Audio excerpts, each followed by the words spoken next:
نماز اچھی روزہ اچھا حج اچھا زکات اچھی مگر میں باوجود اس کے مسلمان ہو نہیں سکتا نہ جب تک کٹ مروں کھا گئے بدہا کی عزت پر خدا شاہد ہے کامل میرا ایمان ہو نہیں سکتا۔ بہت زیادہ عزت و تعظیم و تکریم کے لائق میرے پیارے نبی صلی اللہ علیہ وآلہ وسلم کے پیارے غلاموں، چند دن پہلے ہمارے ملک کی سب سے بڑی عدالت کے سب سے بڑے جج chief justice of Pakistan, chief justice of supreme court, انہوں نے ایک فیصلہ دیا جو فیصلہ سن کر اور اس کے مندرجات پڑھ کر انتہائی قلبی تکلیف ہوئی، قلبی اذیت پہنچی کہ پاکستان جس کی بنیاد لا الہ الا اللہ محمد رسول اللہ صلی اللہ علیہ وآلہ وسلم کے اوپر رکھی گئی تھی، اس اسلامی جمہوریہ پاکستان میں اس طرح کے فیصلے ہونے لگے ہیں تو پھر اس کا مطلب یہ ہے کہ کوئی اس ریاست کو اجاڑنے کے اوپر تلا ہوا ہے۔ کسی بھی ریاست کی دو قسم کی حدود ہوتی ہیں، ایک تو جغرافیائی حدود ہے اور ایک نظریاتی حدود ہے۔ جغرافیے میں جن ملکوں کے ساتھ آپ کی سرحد ملتی ہے، اگر کوئی ملک کا فرما روا ملک کا کوئی حصہ کسی کو دے دے تو یہ زیادتی ہے، یہ ظلم ہے، یہ ملک کی جغرافیائی حدود کے ساتھ جاتی ہے۔ اور ملک کی نظریاتی حدود وہ ہیں جو عقیدے سے اور ایمان سے تعلق رکھتی ہیں۔ یہاں کے باسیوں کا جو سرکاری مذہب ہے وہ اسلام ہے، یہاں اکثریت مسلمانوں کی بستی ہے، یہاں اکثریت اللہ کے نبی صلی اللہ علیہ وآلہ وسلم کو خاتم النبیین ماننے والوں کی ہے۔ تو اگر اس ملک میں، اس ریاست میں، اس اسٹیٹ میں ختم نبوت کے عقیدہ سے بغاوت کی جاتی ہے تو اس کا مطلب یہ ہے کہ جو بندہ ایسا کرے گا وہ اس ملک کی نظریاتی سرحدوں کو توڑنے والا اور ان کو برباد کرنے والا ہے۔ میں آپ کی خدمت میں جو واقعہ ہے وہ عرض کیے دیتا ہوں۔ کچھ عرصہ پہلے مبارک نامی ایک بندے نے ربوہ کے اندر مرزا بشیر الدین، جو مرزا غلام قادیانی کا بیٹا تھا، مرزا بشیر الدین اور اس کا خلیفہ بھی تھا، اس مبارک نامی آدمی نے بشیر الدین کی لکھی ہوئی قرآن کی تفسیر چھاپنا شروع کی اور تقسیم بھی کی۔ اور آپ جانتے ہیں کہ قادیانیوں کے اوپر اسلام کے مذہبی شعار استعمال کرنا بھی جائز نہیں ہے، آئین کی روح سے، قانون کی روح سے۔ نہ تو وہ ہماری اذان کو اپنا سکتے ہیں، نہ ہمارے کلمے کو اپنا سکتے ہیں، اور نہ ہی ہماری کتاب کو اپنی مذہبی کتاب گردان سکتے ہیں۔ یہ ساری چیزیں ان کے لیے قانونی طور پر، آئینی طور پر ان کا جواز نہیں ہے۔ وہ ایک غیر مسلم اقلیت ہیں، ان کو اقلیت قرار دیا گیا ہے آئین میں، لیکن وہ اقلیت اپنے آپ کو ماننے کے لیے تیار نہیں۔ وہ آج بھی اپنے آپ کو احمدی مسلمان کہتے ہیں، اپنے آپ کو اقلیت ماننے کے لیے تیار نہیں۔ تو مبارک نامی آدمی وہ مرزا بشیر الدین کی تفسیر جس کا نام تفسیر صغیر ہے وہ چھاپ رہا تھا. شواہد پائے گئے، جرم پکڑا گیا، بندے کو سزا ہو گئی. پھر قادیانیوں کی طرف سے درخواست ہوئی ضمانت کی. تو پچھلے دنوں یہ چند روز پہلے کی بات ہے کہ قاضی فائز عیسیٰ صاحب نے اس بندے کو رہا کر دیا اور ساتھ قرآن مقدس کی یہ آیت پڑھی فیصلہ دیتے ہوئے کہ لا اکراہ فی الدین، دین کے اندر اکراہ نہیں ہے. اس بندے کو قرآن مقدس کی یہ آیت پڑھتے ہوئے کہا کہ میں تمہیں ضمانت دیتا ہوں. حضرات سب سے پہلی بات تو یہ ہے کہ کیا لا اکراہ فی الدین کا مطلب یہی ہے جو جسٹس صاحب سمجھے ہیں؟ لا اکراہ فی الدین کا مطلب یہ ہے کہ آپ جبری طور پر کسی بندے کو کلمہ نہیں پڑھا سکتے، یہ ہے مطلب اس کا. کوئی بھی بندہ کافر ہے، یہودی ہے، نصرانی ہے، ہندو مت سے تعلق رکھتا ہے، بدھ مت سے تعلق رکھتا ہے، تو آپ اسے جبری کلمہ نہیں پڑھا سکتے. نہ نبی اکرم صلی اللہ تعالیٰ علیہ وسلم نے کسی کو جبری کلمہ پڑھایا ہے، نہ حضرت سیدنا صدیق اکبر رضی اللہ تعالیٰ عنہ نے کسی کو جبری کلمہ پڑھایا ہے، نہ جناب فاروق اعظم رضی اللہ تعالیٰ عنہ نے، نہ جناب عثمان غنی رضی اللہ تعالیٰ عنہ نے، نہ حضرت علی مرتضیٰ شیر خدا رضی اللہ تعالیٰ عنہ نے، نہ حضرت امام حسن مجتبی نے، اور نہ ہی کسی اور صحابی نے. مثلا 60 سال تک وہ خلافت کا عرصہ رہا اور اس کے بعد ملوکیت بھی آئی، تو ملوکیت میں بھی کسی نے کسی کو جبری کلمہ نہیں پڑھایا. لا اکراہ کا مطلب تو یہ ہے کہ کسی کو آپ اسلام کے اوپر مجبور نہیں کر سکتے، آپ اس کو کلمہ نہیں پڑھا سکتے، اس کو اپنے دین میں جبرن داخل نہیں کر سکتے. اس کا یہ مطلب تو ہرگز نہیں کہ چور چوری کرے اور جب اس کا ہاتھ کاٹنے کی نوبت آئے تو اس وقت جج صاحب یہ سنا دے لا اکراہ فی الدین، دین کے اندر اکراہ نہیں ہے، زیادہ اس کے ہاتھ نہ کاٹے جائیں. یہ تو کوئی مطلب نہیں. زانی زنا کرے اور جب پکڑا جائے اور جرم ثابت بھی ہو جائے تو اس وقت اگر جج صاحب یہ کہہ دیں لا اکراہ فی الدین، کوڑے لگانے کی کوئی ضرورت نہیں ہے، دین میں اکراہ نہیں ہے، تو یہ قرآن مقدس کے ساتھ انصاف ہے؟ یہ قرآن مقدس کے ساتھ انصاف کہلائے گا؟ اسی طرح کوئی بندہ اور کوئی جرم کرتا ہے، کسی کی جان طلب کر دیتا ہے، تو کیس عدالت میں چلا جائے اور کوئی جج یہ کہہ دے کہ لا اکراہ فی الدین، دین میں اکراہ نہیں ہے، دین میں مجبوری نہیں ہے، دین میں کسی کو کچھ نہیں کہا جا سکتا، زیادہ اس کو ہم چھوڑتے ہیں، تو پھر تو مذاق بن جائے گا. پاکستان کا سپریم لا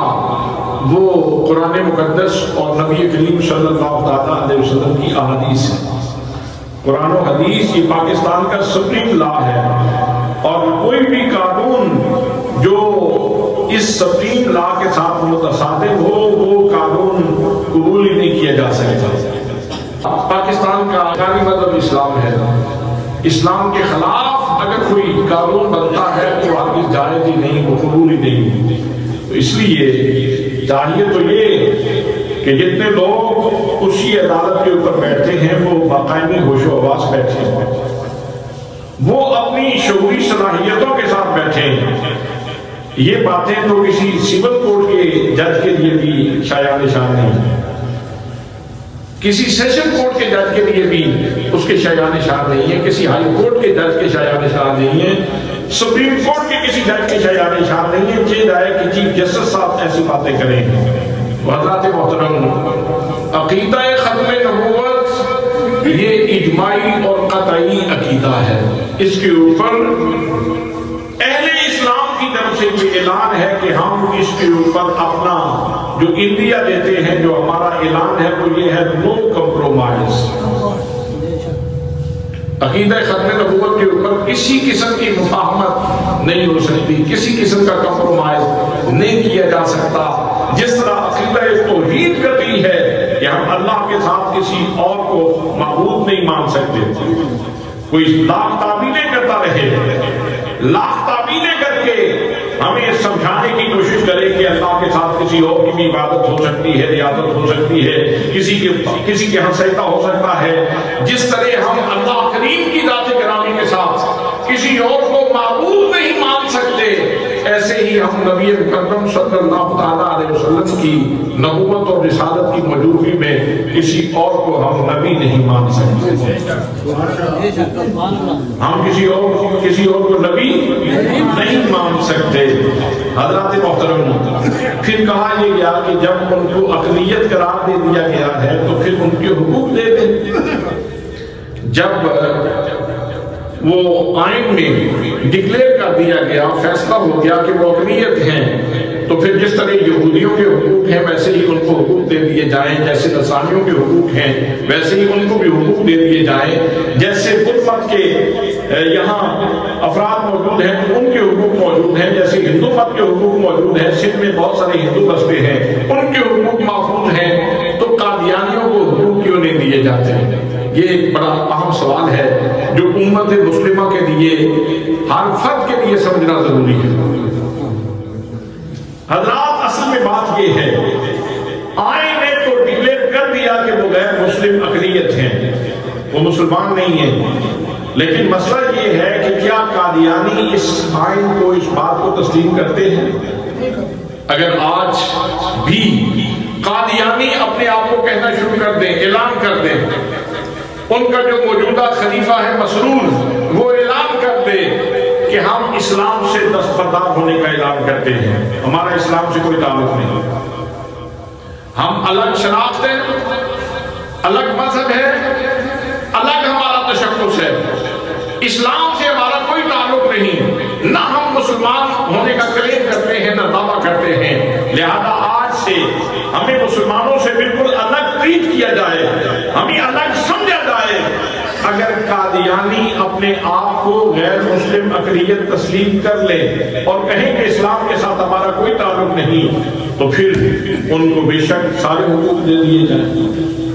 لیکن حضرات محترم جب وہ اپنے آپ کو کافر تسلیم بھی نہیں کرتے، وہ آپ لوگوں کو کافر کہتے ہیں، ان کے نزدیک جو ملت قادیانی کو نہیں مانتا وہ کافر ہے۔ تو عجیب بات یہ ہے کہ اس ملک پاکستان میں جب بھی حقوق کی بات کی جاتی ہے تو قادیانیوں کے حقوق کی بات کی جاتی ہے۔ جو فرما روا آتا ہے، جو حکمران آتا ہے، جس کے پاس اقتدار آتا ہے، جو کسی بڑی کرسی کے اوپر بیٹھتا ہے، اس کو ہمیشہ یہی فکر دامنگیر ہوتی ہے کہ ہم نے قادیانیوں کے حقوق کا کیسے تحفظ کرنا ہے، ہم نے ان کو کیسے ریلیف دینا ہے، ہم نے ان کے حقوق کا لحاظ کیسے رکھنا ہے۔ سب لوگ اس کے اوپر تو سوچتے ہیں کہ قادیانیوں کو ریلیف کیسے دیا جائے، اور جو 22 کروڑ 23 کروڑ مسلمان ہیں پاکستان کے باسی، ان کے دلوں کی دھڑکنوں سے دنیا واقف ہی نہیں۔ حضرات محترم، بہت بڑی زیادتی ہے، بہت بڑا ظلم ہے، قادیانیوں کی بنیاد ہی اسلام کو نقصان پہنچانے کے اوپر ہے۔ آپ مجھے بتائیں کہ قرآن مقدس میں حضرت عیسیٰ علیہ السلام کا یہ فرمان موجود ہے جو اپنے حواریوں میں آپ نے کھڑے ہو کے ارشاد فرمایا تھا، وَمُبَشِّرًا بِرَسُولٍ يَأْتِي مِن بَعْدِهِ اسْمُهُ أَحْمَدُ، میں تمہیں خوشخبری دے رہا ہوں کہ میرے بعد ایک ہستی آئے گی جن کا نام نامی اسم گرامی احمد ہوگا۔ مرزا قادیانی قرآن کی تفسیر کرتے ہوئے کہے کہ وہ احمد میں ہوں، تو کوئی مسلمان ہے جو اس کو تسلیم کرے یا برداشت کرے؟ تسلیم کرنا تو بات کی بات ہے، کوئی مسلمان اس کو برداشت نہیں کر سکتا۔ حضرت محترم قرآن کہے محمد الرسول اللہ، محمد عربی صلی اللہ علیہ وسلم اللہ کے رسول ہیں، اور مرزا قادیانی کہے کہ یہ آیت میرے بارے میں نازل ہوئی ہے۔ اب قادیانیوں کو حقوق دینے کا مطلب یہ ہے، اگر آپ اسی شیپ میں اور اسی کیفیت میں جس کے اوپر قادیانی موجود ہیں، اگر اسی شیپ میں اور اسی کیفیت میں ان کو حقوق دینے کی بات کرتے ہیں اور ان کے حقوق کے تحفظ کی بات کرتے ہیں، تو پھر اس کا مطلب یہ ہے کہ آپ قرآن کے بگاڑ کے اوپر راضی ہو گئے، آپ آپ قرآن مقدس کی غلط تشریحات کے اوپر راضی ہو گئے اور امت مسلمہ کا ہر فرد جان تو دے سکتا ہے لیکن قرآن مقدس کی تحریف کی اجازت نہیں دے سکتا۔ اب جسٹس صاحب نے دوسری آیت اس فیصلے کے موقع پہ یہ پڑھی اِنَّا نَحْنُ نَزَّلْنَا الذِّكْرَ وَإِنَّا لَهُ لَحَافِظُونَ کہ قرآن مقدس ہم نے ہی اتارا ہے اور ہم خود ہی اس کی حفاظت کرنے والے ہیں، لہذا آپ لوگ کون ہوتے ہیں جو قرآن کی حفاظت کریں؟ قرآن کی حفاظت کرنے والا تو اللہ تعالیٰ ہے۔ حضرات مجھے حیرانگی ہوتی ہے، اتنی بڑی مسند کے اوپر بیٹھنے والا بندہ، اتنی بڑی کرسی کے اوپر بیٹھنے والا بندہ وہ کیا باتیں کر رہا ہے؟ کیا اِنَّا نَحْنُ نَزَّلْنَا الذِّكْرَ وَإِنَّا لَهُ لَحَافِظُونَ کا یہ مطلب ہے کہ اللہ کریم نے اسباب کے اوپر بھی پابندی لگا دی ہے؟ بھئی اللہ کریم حفاظت کرنے والا ہے لیکن اللہ کریم مسبب الاسباب ہے۔ اللہ نے اپنے کلام کی حفاظت کے لیے اسباب قائم فرمائے ہیں، امت میں شوق پیدا کر دیا۔ نبی مکرم صلی اللہ علیہ وسلم کے فرامین کے ذریعے امت کے اندر شوق پیدا کر دیا کہ قرآن مقدس زیادہ سے زیادہ لوگ حفظ کریں، تو یہ اللہ کریم نے سبب قائم فرمایا ہے۔ اور پھر نبی مکرم صلی اللہ علیہ وسلم کی ذات گرامی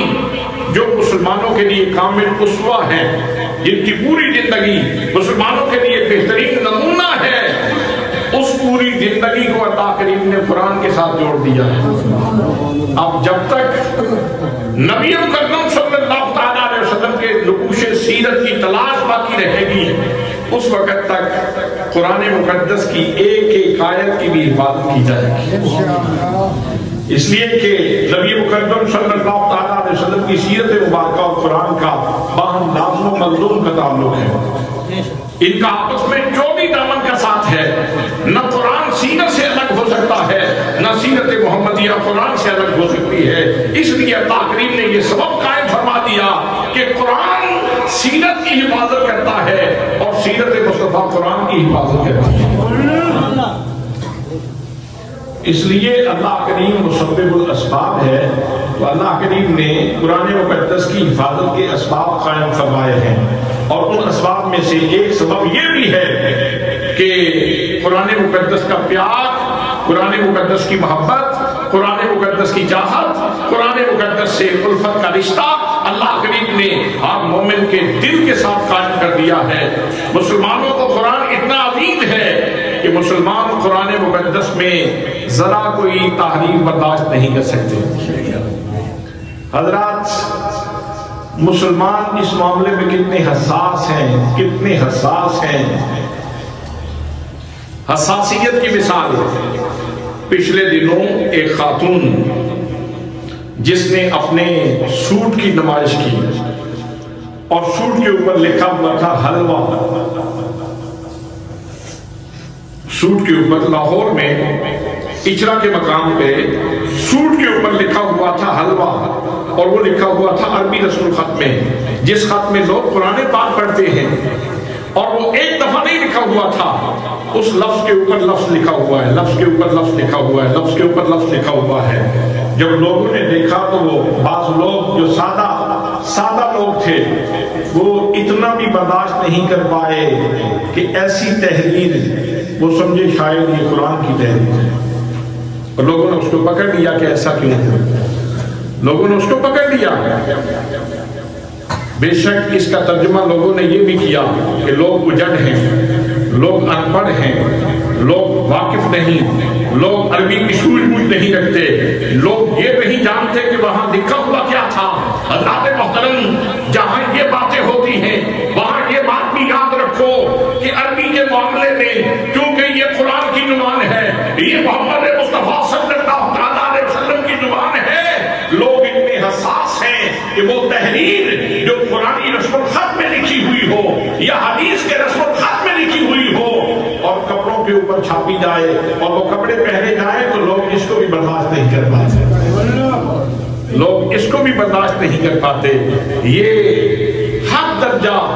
لطیف تعلق کی علامت ہے۔ اب جس خاتون نے وہ کپڑے پہنے ہوئے تھے، بہت سارے لوگ اس کے حق میں بول رہے تھے جی زیادتی ہوئی اس سے، جی لوگوں نے زیادتی کی، جی لوگوں نے کیوں ایسا کیا، جی ہر بندے کو آزادی ہے۔ حضرات محترم، آزادی ٹھیک ہے،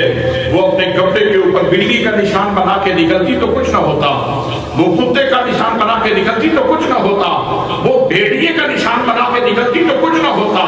وہ اگر کسی جانور کا نشان بنا کے نکلتی تو کچھ نہ ہوتا۔ اس نے نشان وہ اپنایا ہے جو انداز، جو رسم الخط قرآن کا رسم الخط ہے، جو پاک زبان عربی محمد مصطفیٰ صلی اللہ تعالیٰ علیہ وسلم کی زبان ہے، اس کا رسم الخط اس نے اپنایا اور مشتبہ انداز میں اپنایا۔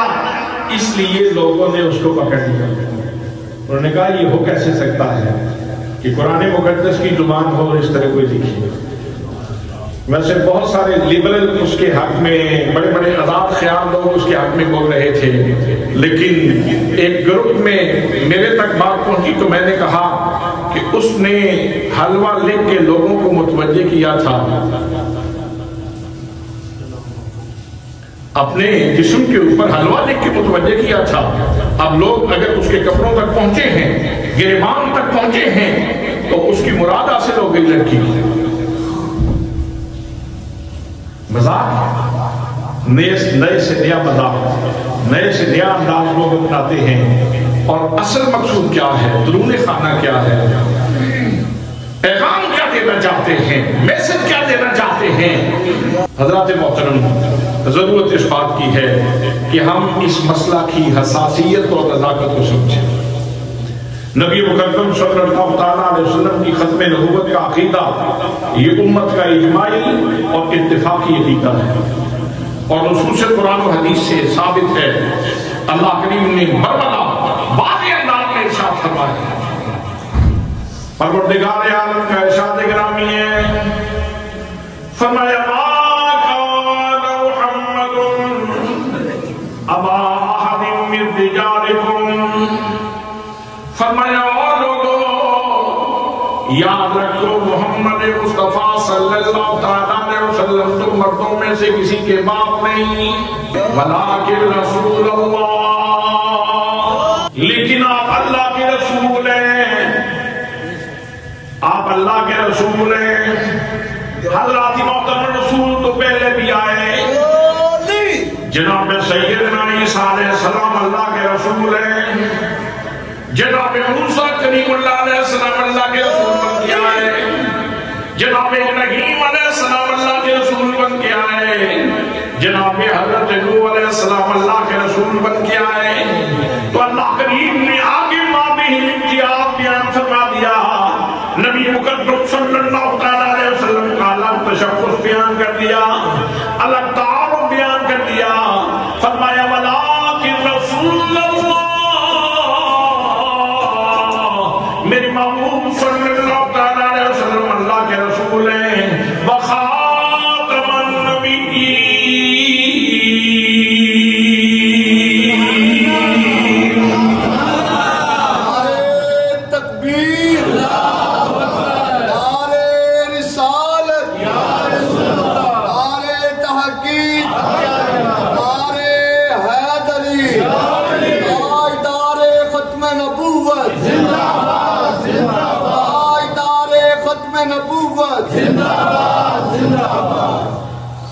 حضرات محترم، اب اللہ کریم نے ارشاد فرما دیا، فرمایا میرا محبوب صلی اللہ تعالیٰ علیہ وسلم خاتم النبیین ہے۔ میرے دوستو، اب یہاں دو قسم کی تفسیریں آ گئی۔ ایک تفسیر مرزا قادیانی نے کی،